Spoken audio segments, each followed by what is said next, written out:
خلاص تعال ليش انا في ميه هنا جماعيه لا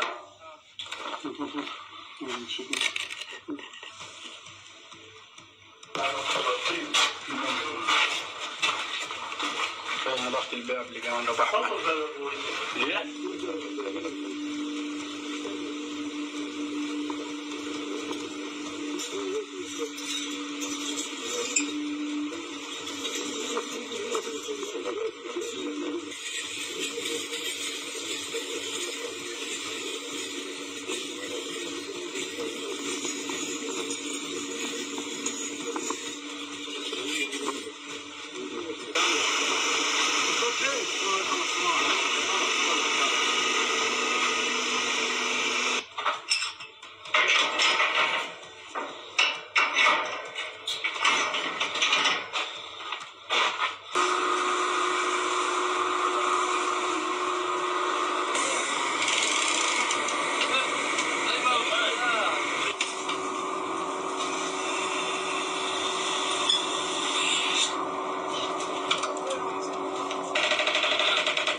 של עד כ-50 מטרים, בשווי מיליוני דולרים ובמרחק של 400 מטרים בלבד ממעבר ארז, כך נראית מנהרת הטרור הגדולה ביותר שנחשפה.